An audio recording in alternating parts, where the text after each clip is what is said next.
Hello everyone, मैं रोली वर्मा राजकिशोरी देवी की शिक्षण प्रशिक्षण सेवा संस्थान के यूट्यूब चैनल में आप सभी का स्वागत करती हूँ। आइए हम लोग अपने स्टार्ट करते हैं आज का टॉपिक।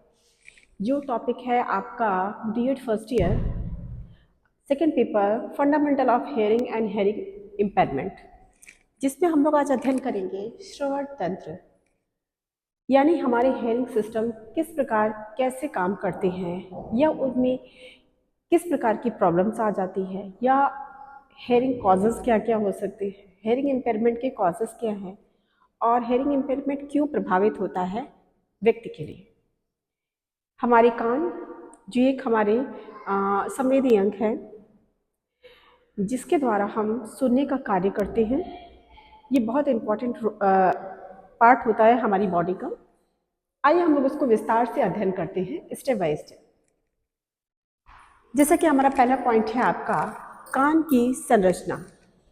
हमारे कान की संरचना को मुख्यतः 3 भागों में डिवाइड किया गया, एक्सटर्नल ईयर, इंटरनल ईयर और मिडिल ईयर। बाहरी कान, मध्य कान और अंतःकान। हमारे कान का जो स्ट्रक्चर है वो 3 मेन पार्ट में डिवाइड है। इन तीनों पार्ट्स का अलग अलग रोल है हमारे सुनने की प्रक्रिया में। अब हम विस्तार से उसको पढ़ेंगे। श्रवण प्रक्रिया कैसे काम करती है, हमारी जो सुनने की प्रक्रिया है वो किस प्रकार ये प्रोसेस कंप्लीट होता है। दूसरा है श्रवण क्षमता को प्रभावित करने वाले कारक। व्यक्ति की श्रवण क्षमता को कौन कौन से ऐसे कारक हैं जो प्रभावित करते हैं। व्यक्ति जिससे प्रभाव के कारण या किसी अवरोध के कारण कम सुनता है, तो हमारे श्रवण क्षमता को कैसे प्रभावित होती है, उसके कौन कौन से कारण हैं, कॉजेज हैं, इसके बारे में भी हम विस्तार से अध्ययन करेंगे। आइए हम लोग अपना टॉपिक स्टार्ट करते हैं। कान मुख्यतः 5 भागों में डिवाइड होता है, 3 भागों में डिवाइड होता है, एक्सटर्नल, मिडिल और इनर ईयर।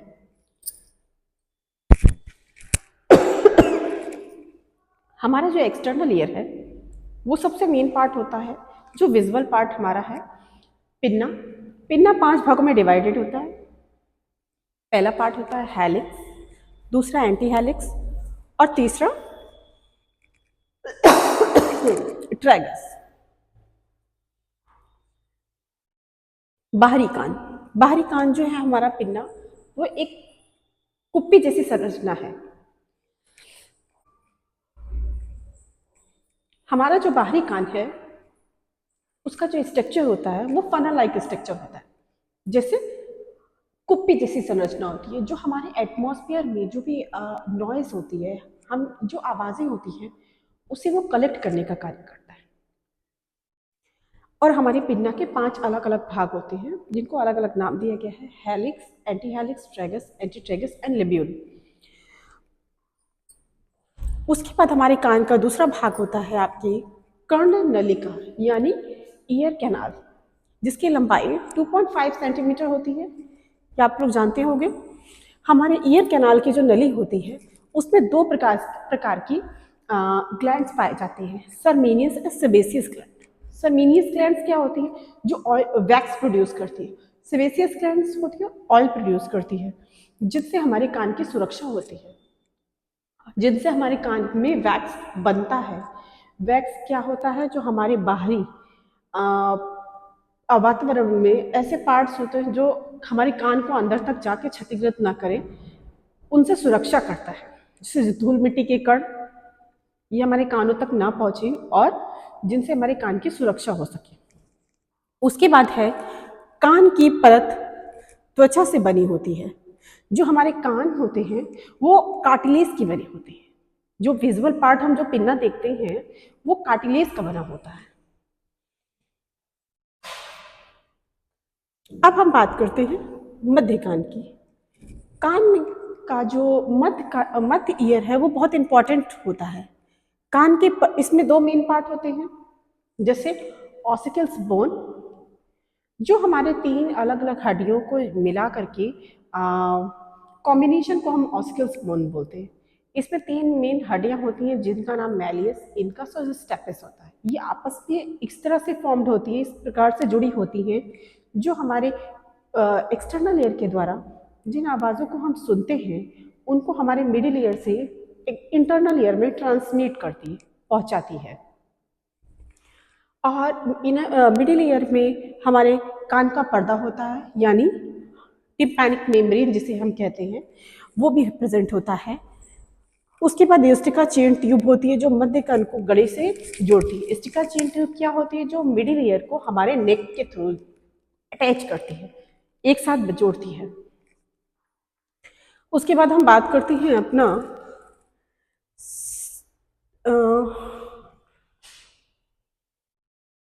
इंटरनल ईयर की। मध्य कान की बात, हमारे मध्य कान में भी स्पेस भरा होता है या लिक्विड भरा होता है। हमारे मध्य कान में लिक्विड भरा होता है। कभी कभी क्या होता है, उसको हड्डियों को आपस में मूवमेंट होने के लिए जब हमारी आवाज़ एक्सटर्नल ईयर से हमारे मिडिल ईयर में जाती है तो टिम्पैनिक मेम्ब्रेन में जो वाइब्रेशन होता है उसके थ्रू वो वाइब्रेशन ट्रांसमिट होकर के आपका ऑसिकल्स बोन में जाता है। ऑसिकल्स बोन के थ्रू वो इंटरनल ईयर में पहुंचता है। तो जो साउंड का ट्रांसमिट में हमारी जो ऑसिकल्स बोन होती है, मेलियस इनकस स्टेपिस, बहुत बड़ा रोल अदा करती है हमारे साउंड को हमारे इंटरनल ईयर तक पहुंचाने के लिए, हमारी हेयरिंग को। तो बहुत इंपॉर्टेंट है हमारा मिडिल ईयर। अब हम बात करते हैं इनर ईयर की। इनर ईयर मुख्यतः दो भाग होते हैं। पहला है कोक्लिया, जो सुनने वाला भाग है, और जिसमें अर्धवृत्ताकार संतुलन वाला भाग होता है। कोक्लिया एक घोंघे के आकार जैसी संरचना होती है और एक झिल्ली द्वारा दो कक्ष में विभाजित होती है। कोक्लिया क्या है? हमारे स्नेल शेप्ड होती है, घोंघे के आकार का होता है। ये एक नंबर के क्वेश्चन में आपसे पूछा जाता है कि कोक्लिया का आकार कैसा है, तो घोंघे के आकार का होता है। अब जो हमारा इनर ईयर है वो हमारे साउंड को क्या करता है? सुनता है। जो मिडिल ईयर से साउंड्स आती है उसे हमारे कोक्लिया के द्वारा यानी इंटरनल ईयर में उसे प्रोसेस के द्वारा हमें जो इलेक्ट्रिक एनर्जी उसे साउंड एनर्जी में चेंज करके हमारे ब्रेन तक पहुंचाता है। तो इनर ईयर बहुत रोल अदा करता है हमारे साउंड को ट्रांसमिट करने में। अगर किसी व्यक्ति का मिडिल ईयर और एक्सटर्नल ईयर बिल्कुल सही है, लेकिन अगर उसकी इंटरनल ईयर में प्रॉब्लम है तो वो बंदा शायद सुन ना पाए, क्योंकि हियरिंग में सबसे ज़्यादा रोल अदा करता है आपका इंटरनल ईयर। आइए हम अपने नेक्स्ट उस पर बढ़ते हैं, आगे बढ़ते हैं टॉपिक पे। श्रवण क्षमता को प्रभावित करने वाले कारक। श्रवण क्षमता को प्रभावित करने वाले बहुत अलग अलग कारक। कोई एक कारण से आप ये नहीं कह सकते कि आप की श्रवण क्षमता कम हुई है। बहुत अलग अलग कॉजेज होते हैं इसके लिए, जैसे आपका अनुवांशिकता हो गई, किसी चोट हो गई, या prenatal, natal and post natal, इन तीनों को अलग अलग कैटेगरी में अगर डिवाइड किया जाए तो अलग अलग में तीनों के अलग अलग स्टेप में तीनों के अलग अलग कॉजेज हो सकते हैं। जैसे प्रीनेटल की बात हम यहाँ करेंगे तो जो प्रीनेटल हेयरिंग लॉस होता है वो माँ के द्वारा ज़्यादा ड्रग लेने से, ज़्यादा अल्कोहल लेने से, अननेसेसरी पेन किलर खाने से हो सकता है। उसके बाद हम बात करते हैं नेटल कंडीशन की। जन्म के समय यदि एक बच्चे के सर पे किसी प्रकार की चोट लग जाए, औजार लग जाए, या लैक ऑफ ऑक्सीजन हो जाए, उसे ऑक्सीजन की कमी हो, सही से ऑक्सीजन ना मिल पाए, तो भी बच्चे में कहीं ना कहीं सुनने की क्षमता प्रभावित हो सकती है। उसके बाद बात करेंगे हम पोस्ट नेटल कंडीशन की। पोस्ट नेटल कंडीशन में जैसे बच्चे को कोई इन्फेक्शन हो गया तो भी उसकी श्रवण क्षमता प्रभावित हो सकती है, या बच्चे को किसी प्रकार का संक्रमण हो गया, या बीमारी हो गई, या चोट लग गई सर में, एक्सीडेंट हो गया, तो ये अन्य कारण हो सकते हैं आपके पोस्टनेटल कंडीशन। पोस्टनेटल में कॉजेज कोई एक नहीं हो सकता, कई कारण हो सकते हैं बधिर होने की। ज़्यादा हेडफोन यूज़ करने से, ज़्यादा साउंड वाली जगह पे काम करने से, तो या ज़्यादा एज हो जाने से, तब भी बच्चे की सुनने की क्षमता प्रभावित होती है। इसकी अलग अलग कैटेगरी में डिवाइड किया गया, जैसे अनुवांशिकी। अब बच्चे में जो हेयरिंग एबनॉर्मेलिटी होती है कभी कभी वो अनुवांशिक भी हो सकती है। जैसे अगर आप बच्चे की किसी एक पीढ़ी में कोई हेयरिंग इम्पेयरमेंट व्यक्ति है तो मे भी पॉसिबल है कि बच्चे में हेयरिंग इम्पेयरमेंट की कंडीशंस ज़्यादा हो सकती हैं। वो बच्चे में बधिरता की कंडीशन ज़्यादा हो सकती है। उसके बाद हम बात करेंगे नेक्स्ट फर्स्ट पॉइंट की, आपकी माता पिता से सुनने की क्षमता में कमी विरासत में मिल सकती है। दूसरा, कुछ अनुवांशिक दोषों के कारण जन्म के समय या जन्म के साथ श्रवण अक्षमता हो सकती है। कभी कभी क्या होता है, कुछ अनुवांशिक कॉजेस ऐसे होते हैं जिनके कारण व्यक्ति में श्रवण दोष आना पॉसिबल हो सकता है। उसके बाद हम बात करेंगे लंबे समय तक तेज आवाज वाले जगहों पर काम करना, क्योंकि जब तेज आवाज वाली जगह पर अगर व्यक्ति लगातार काम कर रहा है तो व्यक्ति के जो इंटरनल ईयर में जो आपकी हेयरिंग सेल्स होती हैं वो क्षतिग्रस्त हो जाते हैं और जो व्यक्ति है उसमें सुनने की क्षमता कहीं ना कहीं प्रभावित हो जाती है। उसके बाद नेक्स्ट क्वेश्चन है, अचानक बहुत तेज शोर सुनने से भी श्रवण क्षमता प्रभावित होती है। जैसे कभी कभी बहुत ज़्यादा तेज साउंड सुना किसी ने, बम की आवाज़, उससे भी व्यक्ति सुनने की क्षमता प्रभावित होती है। नेक्स्ट पॉइंट है हमारा कान के संक्रमण जैसे ओटाइटिक मीडिया। आपका मिडिल ईयर में फ्लूइड्स का बहुत ज़्यादा भर जाना, जैसे कभी देखा है आपने कि किसी व्यक्ति को बार बार सर्दी जुकाम होता है तो उसका कान बंद हो जाता है, कान में भारीपन हो जाता है। ये क्यों होता है? क्योंकि व्यक्ति के कान में लिक्विड भर जाता है और जब लिक्विड भर जाता है तो व्यक्ति की सुनने की क्षमता प्रभावित हो जाती है और उससे ओटाइटिक मीडिया हो जाती है। ओटाइटिक मीडिया के कारण भी व्यक्ति सुनने की क्षमता उसकी प्रभावित हो पाती है। क्यों? क्योंकि जब आपके कान में कुछ लिक्विड भरा होता है तो जो साउंड है वो एक्सटर्नल ईयर से तो मिडिल ईयर में जा रहा है, लेकिन मिडिल ईयर से वो साउंड ट्रांसमिट इनर ईयर में नहीं हो पाता है। इस वजह से व्यक्ति की सुनने की क्षमता प्रभावित होती है। आइए हम कुछ नेक्स्ट अलग कारण एक्स्ट्रा कुछ ऐसे और कॉजेस के बारे में अध्ययन करते हैं जो कहीं ना कहीं व्यक्ति की श्रवण क्षमता को प्रभावित करते हैं। कुछ वायरल संक्रमण जैसे साइटोमेगालो वायरस क्या है आपके? मम्स हो गई, बच्चे को अक्षमता का कारण बन सकती है। मम्स के कारण या चोट लगने के कारण, सिर पे चोट लगने से भी बच्चे में श्रवण क्षमता प्रभावित होती है। उसके बाद कान के पर्दे में छेद होना या छेद होने से भी श्रवण क्षमता व्यक्ति की प्रभावित होती है। उसके बाद कुछ खास दवाओं के उपयोग करने से भी कान में क्षतिग्रस्त होती है। जैसे कुछ बहुत ज़्यादा हम कह सकते हैं कि दर्द निवारक गोलियां अगर व्यक्ति लगातार समय से लेता है तो भी उसके सुनने की क्षमता कहीं ना कहीं प्रभावित होती है। अन्य कारण में बहुत ज़्यादा कान में मैल जम जाना, वृद्ध होना या मेनियर रोग होना, टिनाइटस। जब हम वृद्ध अवस्था में होते हैं तब हमारी अगर सुनने की क्षमता प्रभावित होती है तो उस कंडीशन को हम प्रेसबाइकोसिस कहते हैं। क्यों? क्योंकि कहीं ना कहीं जब व्यक्ति की एज बढ़ती है तो उसकी सुनने की क्षमता भी प्रभावित होती है। अब हम बात करते हैं उसमें टिनाइटस की। टिनाइटस भी एक प्रकार का ऐसा रोग है जो व्यक्ति के कानों में हो जाता है, जिससे व्यक्ति को कानों में सी सी की आवाज़ सुनाई देती है, जो कंटिन्यूसली भी हो सकती है, कभी कभी रुक रुक के भी हो सकती है। इसके बहुत कारण हो सकते हैं, लेकिन इसका पर्टिकुलर कोई ट्रीटमेंट नहीं है। हाँ, टिनाइटिस की कंडीशन को मैनेज जरूर किया जा सकता है ताकि वो सीवियर कंडीशन में व्यक्ति ना जाए, उसके जो सुनने की क्षमता को कम प्रभावित हो, सुनने की जो क्षमता है उसे बिना नॉर्मल रखते हुए इस टिनाइटिस को हम मैनेज कर सकते हैं। क्योंकि टिनाइटिस की ऐसी कंडीशन होती है कि व्यक्ति की सुनने की क्षमता तो प्रभावित होती ही है और कहीं ना कहीं उससे मेंटली प्रॉब्लम भी होने के चांसेस होते हैं। अब हम बात करते हैं श्रवण बधिरता के प्रकार।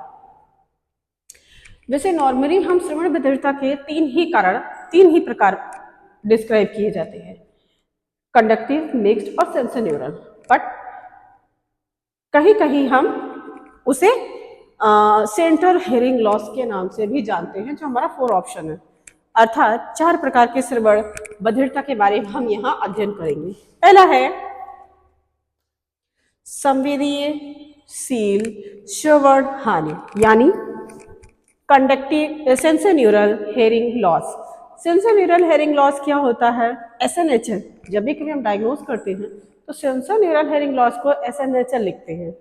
ठीक है, आगे हम लोग पढ़ते हैं। इसमें हमारा आंतरिक कान और मस्तिष्क तक श्रवण मार्ग में खराबी आ जाती है, यानी हमारे जो सेंसर ईयर की कंडीशन होती है, हेयरिंग लॉस की कंडीशन होती है, उसमें हमारा इंटरनल ईयर ज़्यादा इफेक्टेड होता है, उसमें प्रॉब्लम्स ज़्यादा होती है।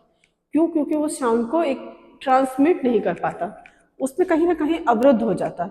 इसे तंत्रिका बहरापन या आंतरिक कर्ण श्रवण हानि भी कहा जाता है, या एक या दोनों कानों को भी प्रभावित कर सकता है। इसमें व्यक्ति एक या दोनों कानों में प्रभावित हो सकता है। जो हमारे इंटरनल ईयर में जो प्रॉब्लम होती है वो हमारे कहीं ना कहीं व्यक्ति को सुनने में इंटरनल ईयर में दिक्कत होने के कारण भी ये कंडीशन हो सकती है। इसमें इंटरनल ईयर में व्यक्ति की सुनने की क्षमता प्रभावित होती है, क्योंकि साउंड जो है वो हमारा ब्रेन तक नहीं पहुंच पाता है।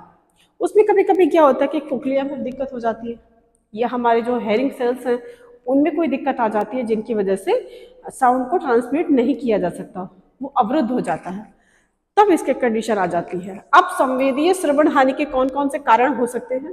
पहला, आंतरिक कान की बाल कोशिकाएं, मैंने अभी बताया ना, हेयरिंग सेल्स का डैमेज हो जाना। व्यक्ति की अगर हेयरिंग सेल्स डैमेज हो जाती है तो भी व्यक्ति में उस क्षतिग्रस्त होने के कारण उसकी सुनने की क्षमता प्रभावित होती है और व्यक्ति सुन नहीं पाता। दूसरा है आपका श्रवण तंत्रिका का क्षतिग्रस्त होना। जैसे श्रवण नर्वस सिस्टम जो होता है उसमें अगर कोई प्रॉब्लम हो जाती है, किसी प्रकार की क्षति हो जाती है, तो भी व्यक्ति की सुनने की क्षमता प्रभावित हो जाती है।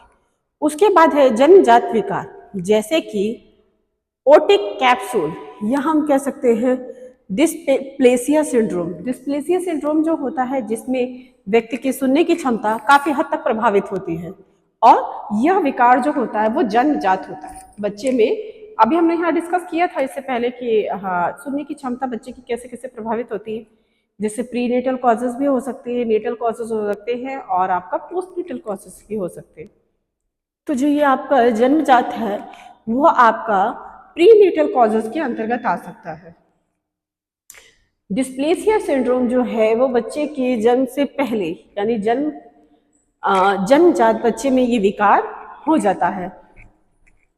उसके बाद है अंतगर्भाशयीय संक्रमण, जैसे अगर माँ प्रेग्नेंट है और उसके गर्भाशय काल में ही बच्चे को रुबेला हो गया, या हम कह सकते हैं साइटोमेगालो वायरस से अगर इफेक्टेड हो गई माँ, तो बच्चे में ये कंडीशन होती है। और गर्भाशय जब संक्रमण हो जाता है तो उससे उत्पन्न होने संतान भी संक्रमित होती है, और जब संतान संक्रमित होगी तो कहीं ना कहीं उसकी किसी न किसी एक हम कह सकते हैं कि एक ऑर्गन पे इफेक्ट पड़ेगा।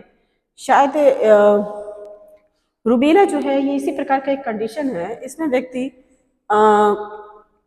ये जन्मजात मतलब गर्भावस्था ही विकार है, इसमें गर्भावस्था में ही ये रोग होने के चांसेस ज़्यादा होते हैं। नेक्स्ट आइए हम लोग बात करते हैं नेक्स्ट पॉइंट की, माता के द्वारा मात्र दवा एवं शराब का उपयोग करना। अगर मदर दवाइयों का बहुत ज़्यादा उपयोग कर रही है, दर्द निवारक, या आप कह सकते हैं बहुत ज़्यादा अल्कोहल लेती है, तो भी बच्चे में इस प्रकार की एबनॉर्मेलिटी आना पॉसिबल है। आइए हम नेक्स्ट उसके टॉपिक पढ़ते हैं आगे। चलनात्मक श्रवण हानि अर्थात conductive hearing loss. Conductive hearing loss क्या है? उसे हम प्रवाह की श्रवण हानि भी कहते हैं। कंडक्टिव हेयरिंग लॉस में जब व्यक्ति में आपके एक्सटर्नल और मिडिल ईयर दोनों में प्रॉब्लम होती है, तब बच्चे में इसे कंडक्टिव हेयरिंग लॉस होता है, या हल्के से लेकर गंभीर भी हो सकता है। कंडक्टिव हेयरिंग लॉस की जो कंडीशन होती है वो आपकी माइल्ड टू मॉडरेट भी हो सकती है, माइल्ड टू सीवियर भी हो सकती है। ये स्थायी और अस्थायी दोनों प्रकार से हो सकती है। अगर व्यक्ति में कभी कभी क्या होता है परमानेंटली कंडक्टिव हेयरिंग लॉस हो जाता है, या टेम्परेरी भी कभी कभी, जैसे बच्चे को ज़्यादा सर्दी जुकाम हो जाता है तो सुनने की क्षमता प्रभावित होती है, इसे हम टेम्परेरी हेयरिंग लॉस कहते हैं। आइए हम उसके कारण के बारे में अध्ययन करते हैं।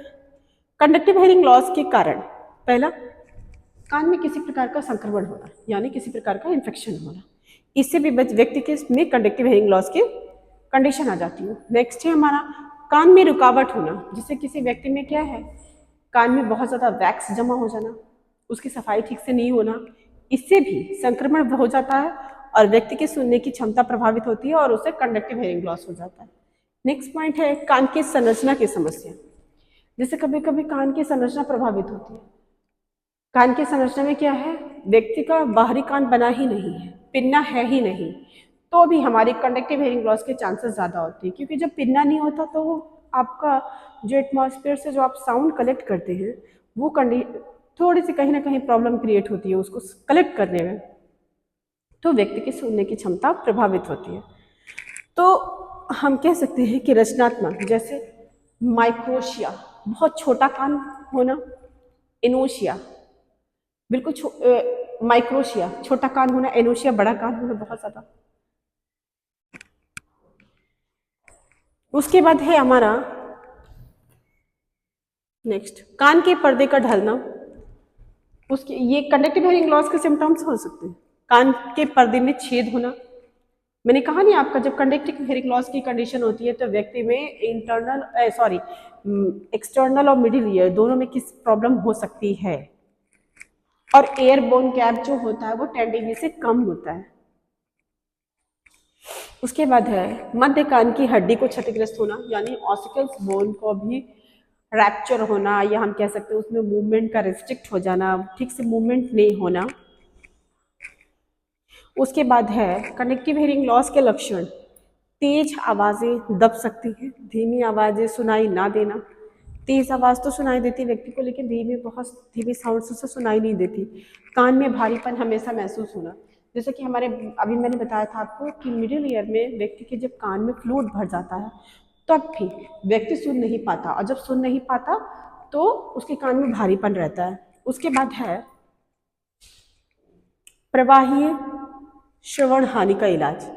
प्रभावी जो श्रवण इलाज, कंडक्टिव हेयरिंग लॉस का जो इलाज है वो हो सकता है, क्योंकि ज़्यादातर मामले में उपचार से ही इसे ठीक किया जा सकता है। कंडक्टिव हेयरिंग लॉस की जो कंडीशन होती है वो उपचार के द्वारा ठीक की जा सकती है, उसे शल्य चिकित्सा यानी ऑपरेट करके ठीक किया जा सकता है। जैसे हमारे मिडिल में बहुत ज़्यादा फ्लूइड भर गया तो ऑपरेट करके कहीं ना कहीं उस फ्लूइड को निकाल करके क्लियर कर सकते हैं, या ऑस्कल बोन किसी कारण से रैप्चर हो जाती है, टूट जाती है, तो अभी हम उसे ईजिली शल्य चिकित्सा के द्वारा ठीक किया जा सकता है।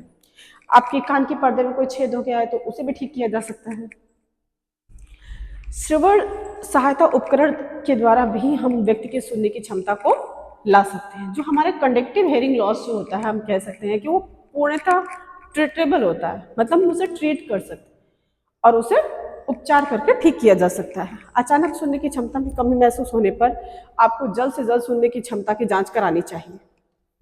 नेक्स्ट हमारा है mixed hearing loss. Mixed hearing loss का मतलब होता है कि व्यक्ति के कान बाहरी यानी एक्सटर्नल ईयर और इंटरनल ईयर अंदरूनी कान में प्रॉब्लम होना। इसमें क्या है, व्यक्ति को श्रवण हानि या श्रवेंद्र हानियां दोनों हो सकता है। इसमें मिश्रित यानी मिक्स्ड हेयरिंग लॉस में हमारे जब एक्सटर्नल और इनर ईयर प्रभावित होते हैं तो उसमें नर आवाज़ जो बहुत स्लोली आवाज़ होती है उन्हें सुनने में दिक्कत होती है। जैसे कि किसी ने आपको विस्पर नॉइस में कुछ बोला तो आप इजीली उसके पास बैठ के उसको समझ नहीं सकते, उसमें डिफ्रेंशिएट नहीं कर सकते कि बंदे ने क्या बोला। तो बहुत हम कह सकते कि बहुत प्रॉब्लम क्रिएट होती है व्यक्ति को आपस में कम्युनिकेट करने पे इस कंडीशन में, अगर व्यक्ति को मिक्स्ड हेयरिंग लॉस हो तो। जैसे आवाज़ बहुत धीमी और समझने में मुश्किल होती है, व्यक्ति कहता है कि मुझे बात समझनी है, दोबारा रिपीट करो, तो ये सब सिम्टम्स हैं आपके हेयरिंग लॉसेस के। उसके बाद मिक्स्ड श्रवण हानि के कारण, जैसे कि कान की नली में बहुत ज़्यादा वृद्धि होना है, जैसे कान की हमारी जो कन्नडिका होती है ना, ईयर कैनाल, उसमें किसी प्रकार के किसी प्रकार का पदार्थ का भर जाना या किसी प्रकार का सेल्स इम्प्रूव होना डिवाइड, उससे भी कहीं ना कहीं दिक्कत हो जाती है। ध्वनि आघात, बहुत ज़्यादा तेज ध्वनि सुनने से भी व्यक्ति को आघात होता है। उसके बाद सिर पे कभी अचानक चोट लगने से, उम्र के बढ़ने से प्रेस्पाइकोसिस हो जाता है, आपको पता ही है। जन्मजात दोष के कारण भी हमारा, जैसे किसी व्यक्ति को मैंने बताया कि आपका उसका इंटरनल ईयर बना ही नहीं, तो भी व्यक्ति में कहीं ना कहीं उसकी सुनने की क्षमता प्रभावित होगी। उसके बाद है रोग या संक्रमण, इससे भी व्यक्ति की सुनने की क्षमता प्रभावित होगी। ट्यूमर, ट्यूमर के द्वारा ही व्यक्ति की सुनने की क्षमता प्रभावित होती है। अगर कैंसर हो गया व्यक्ति में, ट्यूमर हो गया किसी प्रकार, तो वो भी कहीं ना कहीं व्यक्ति को प्रभावित करेगा सुनने की क्षमता को। मिस्र श्रवण हानि का इलाज, इसे कान के पेशावर से साफ करा करके ठीक किया जा सकता है। इसे सर्जरी के द्वारा ठीक किया जा सकता है। सुनने की क्षमता को बरकरार रखने के लिए हम सर्जरी का सहारा भी ले सकते हैं, जिसके द्वारा हम व्यक्ति की सुनने की क्षमता को दोबारा ला सकें। धूम्रपान नहीं करना, बिल्कुल स्टॉप कर देना। सुनने की क्षमता को नुकसान पहुंचाने वाली दवाइयों का उपयोग कम कर देना, अर्थात ही हम कह सकते हैं कि डायबिटीज की स्थिति को प्रबंधन करना। क्योंकि डायबिटीज की हाई ब्लड प्रेशर और डायबिटीज की जो कंडीशन होती है वो कहीं ना कहीं आपके मिक्स्ड हेयरिंग लॉस को उत्पन्न करती है, मिक्स्ड हेयरिंग लॉस की कंडीशन को उत्पन्न करती है, तो इसे मैनेज करना। नेक्स्ट है central hearing loss. Central hearing loss क्या होता है? केंद्रीय श्रवण हानि, या आप कह सकते हैं कि जो तंत्रिकाएं और मस्तिष्क के श्रवण मार्ग को खराबी की वजह से होती है, यह एक प्रकार की श्रवण हानि है जिसमें सुनने की क्षमता में कमी आ जा सकती है, जिसे हम टिनाइटस कह सकते हैं। टिनाइटस क्या है? इसमें अचानक हमारे कान में एक शीश की आवाज़ सुनाई देने लगती है और जिससे हमारी सुनने की क्षमता प्रभावित हुई। हम कह सकते हैं कि जो सामने वाला व्यक्ति क्या बोल रहा है, इसलिए हम डिस्क्रिमिनेट नहीं कर पाते कि वो क्या बोल रहा है। सेंट्रल श्रवण हानि के कारण तंत्रिका संबंधी विकार हो जाता है। मस्तिष्क अपक्षीय रोग है, इसे मस्तिष्क में अगर किसी प्रकार का ट्यूमर हो जाता है तो भी व्यक्ति में इस प्रकार की प्रॉब्लम होती है। इसमें वर्णिक पक्षाघात भी कहते हैं, शुद्ध शब्द बहरापन भी कहते हैं। शुद्ध शब्द बहरापन क्यों कहा जाता है इसे? कि हम शब्दों को ठीक से समझ नहीं पाते कि सामने वाले व्यक्ति ने क्या बोला। तो उसके बाद है हमारा कार्टिकल बहरापन, श्रवण मति भ्रांति, यानी श्रवण जो बोला जा रहा है वो हम समझ नहीं पाते, भ्रांति होने लगती। प्रेसबाइकोसिस उम्र से संबंधित श्रवण हानि है। केंद्रीय श्रवण हानि का पता लगाने के लिए डॉक्टर ऑडियोलॉजिस्ट से हमें संपर्क करना चाहिए। वो एमआरआई के द्वारा ही, ऑडियोलॉजिकल परीक्षण के द्वारा और कुछ निष्कर्ष निकालते हैं तो डॉक्टर सिर का एमआरआई जरूर कराते हैं, उन दोनों रिपोर्टों के अनुसार ही वो डिफाइन कर पाते हैं कि ये व्यक्ति में कौन सी हेयरिंग लॉस है। बच्चों में केंद्रीय श्रवण संस्कार विकार, बहुत बच्चों में सामान्य श्रवण संवेदनशील क्षमता होती है लेकिन उन्हें कुछ भी सुनाई नहीं देता है। इसमें सबसे महत्वपूर्ण जानकारी को समझने में कुछ परेशानियों का सामना करना पड़ता है। व्यक्ति क्या है, चीजों को ठीक से समझ नहीं पाता, सुन नहीं पाता, शब्दों को बार बार रिपीट करवाता है, तो ये सेंट्रल केंद्रीय श्रवण विकार है। आई थिंक आज का टॉपिक आप लोगों को बहुत अच्छे से समझ आया होगा और मैंने उसको अच्छे से डिस्क्राइब भी किया होगा। आइए इससे रिलेटेड हम कुछ क्वेश्चंस को हल करते हैं। हमारा पहला क्वेश्चन है, श्रवण बधिरता का मुख्य कारण क्या हो सकता है? उच्च रक्तचाप, अत्यधिक शोर से संपर्क में आना, कम पानी पीना और शारीरिक व्यायाम करना। यह हमारा सही आंसर लिखा हुआ है। अत्यधिक शोर के संपर्क में आने से व्यक्ति में श्रवण क्षमता कम हो जाती है। नेक्स्ट क्वेश्चन है हमारा, श्रवण बधिरता कितने प्रकार की होती है? श्रवण बधिरता 1 प्रकार, 2 प्रकार, 3 प्रकार, 4। श्रवण बधिरता मुख्य रूप से 3 प्रकार की होती है। B is the right answer. यहाँ आप सब लोग इसके साथ आंसर भी देख सकते हैं। माइल्ड श्रवण बधिरता में व्यक्ति कौन कौन सी ध्वनियों को स्पष्ट रूप से नहीं सुन पाता? तेज आवाज को, धीमी और कोमल आवाजों को, इंजन के शोर को या फोन की घंटी को? आई थिंक धीमी और तेज कोमल आवाजों को वो कम सुन पाता है। नेक्स्ट क्वेश्चन है हमारा, कोक्लियर इम्प्लांट किस स्थिति में उपयोग किया जाता है? हल्की श्रवण बधिरता में केवल बुजुर्गों के लिए या गंभीर गहरी श्रवण नुकसान में केवल बच्चों के लिए? सी इज द राइट आंसर। गंभीर और गहरे श्रवण नुकसान के लिए कोक्लियर इम्प्लांट किया जाता है। जब हमारे व्यक्ति में इंटरनल ईयर नहीं बना होता है, जन्मजात बच्चे में अगर इंटरनल ईयर नहीं है तो वो सुन नहीं पाता। जब सुन नहीं पाता तो उनका हम कोक्लियर इम्प्लांट्स के द्वारा अगर सुनने की क्षमता को वापस लाया जा सकता है तभी उनका कोक्लियर इम्प्लांट किया जाता है। ये गंभीर और गहरे श्रवण हानि के नुकसान से होता है। भारत में श्रवण बधिरता व्यक्तियों के लिए कौन कौन से कानून लागू किए गए? शिक्षा का अधिकार अधिनियम, दिव्यांगजन अधिकार अधिनियम 2016, श्रमिक सुरक्षा अधिनियम और सूचना अधिकार अधिनियम। B is the right answer, दिव्यांगजन अधिनियम अधिकार अधिनियम 2016। आइए हम लोग नेक्स्ट क्वेश्चन की तरफ बढ़ते हैं। निम्नलिखित में से कौन सा कारण श्रवण क्षमता को प्रभावित करता है? अत्यधिक शोर, ऑप्शन नंबर बी नियमित व्यायाम, ऑप्शन नंबर सी अधिक पानी पीना, ऑप्शन नंबर डी योगा अभ्यास करना। ए इज द राइट आंसर। अत्यधिक शोर जो है व्यक्ति का, वो कहीं ना कहीं उसके श्रवण क्षमता को प्रभावित करता है। उसके बाद हमारा नेक्स्ट क्वेश्चन है, जन्मजात श्रवण बधिरता का मुख्य कारण क्या हो सकता है? गर्भावस्था के दौरान संक्रमण, उम्र बढ़ना, अत्यधिक धूम्रपान और उच्च कैलोरी वाला आहार। उच्च कैलोरी वाला आहार, इसमें से सही आंसर होगा इसका गर्भावस्था के दौरान संक्रमण, option number A. Congenital hearing loss इसी कारण से हो सकता है। उसके बाद हम बात करते हैं, वृद्धावस्था में श्रवण क्षमता कम होने का मुख्य कारण क्या है? वृद्धावस्था में श्रवण क्षमता कम होने का मुख्य कारण है कान में अधिक मैल जमा होना, शरीर में पानी की कमी होना, सुनने की कोशिका यानी हेयर सेल्स का क्षतिग्रस्त होना, तेज आवाज में बात करना। वृद्धावस्था में सबसे ज्यादा हमें इफेक्ट करते हैं सुनने की हेयर सेल्स जो होती है वो बहुत ज्यादा प्रभावित होती है, उनमें प्रॉब्लम क्रिएट होने के कारण व्यक्ति सुन नहीं पाता। निम्नलिखित में से कौन सा संक्रमण श्रवण क्षमता को प्रभावित कर सकता है? पहला है डेंगू, दूसरा है मेनिंजाइटिस, तीसरा है मधुमेह और चौथा है हाइपरटेंशन।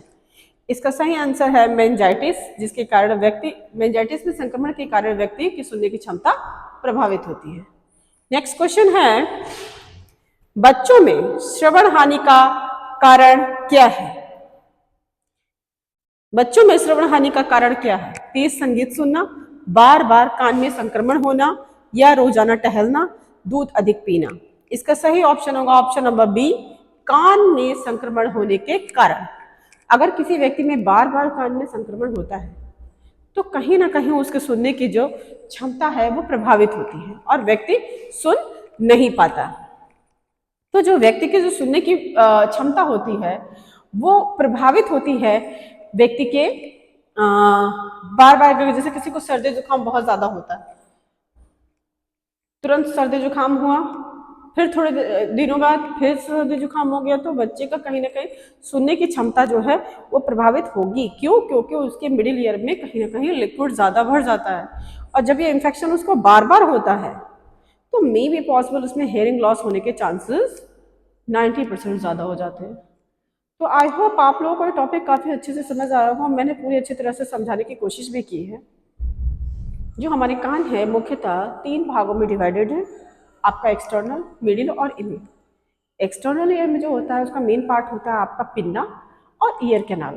पिन्ना क्या है? हमारा कार्टिलेज का बना होता है। ईयर कैनाल एक ट्यूब होती है जिसकी लंबाई 2.5 सेंटीमीटर होती है। ये एक नंबर के क्वेश्चन में ये छोटे छोटे क्वेश्चन को इंक्लूड करके एग्जाम में पूछा जाता है।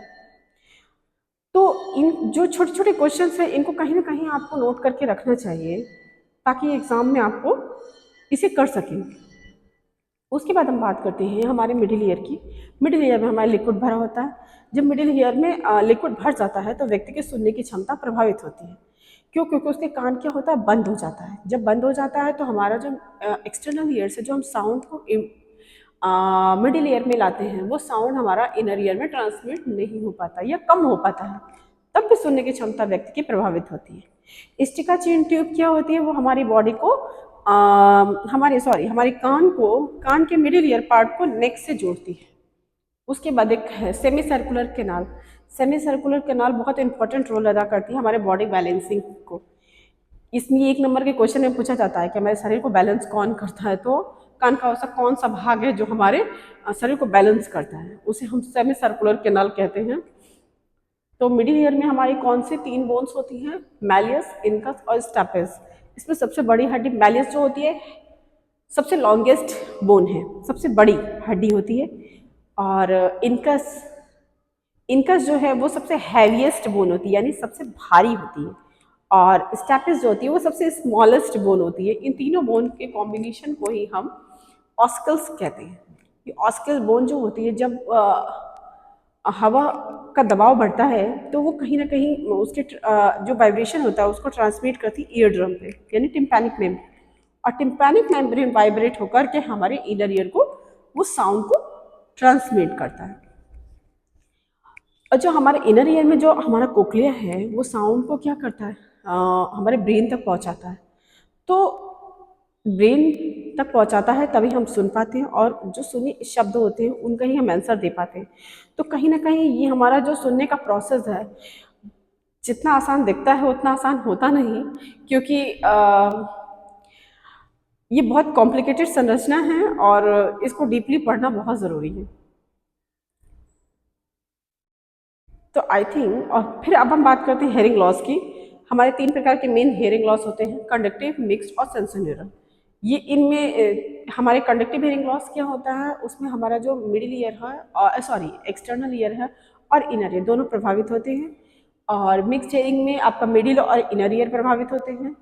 और इंटरनल सॉरी सेंसोन्यूरल हेयरिंग लॉस में आपका मिडिल ईयर और इनर ईयर प्रभावित होते हैं। तो ये भी मैंने आपको काफ़ी डीपली में उसको अच्छे से समझाया है। आई होप आप लोगों को आज का सेशन बहुत अच्छा लगा होगा, क्योंकि मैंने इससे रिलेटेड कॉजेज़ को भी डिफाइन किया है, इससे रिलेटेड आपका प्रॉब्लम्स भी डिफाइन किए हैं कि कौन कौन से प्रॉब्लम्स के कारण हम हेयरिंग लॉस हमें हो जाता है। अब मैं अपने नेक्स्ट क्लास में आप लोगों को मिलूंगी। आप लोगों को ये टॉपिक काफ़ी अच्छे से समझ में आया होगा और ये टॉपिक आपके एग्ज़ाम के लिए बहुत इंपॉर्टेंट है। Thank you.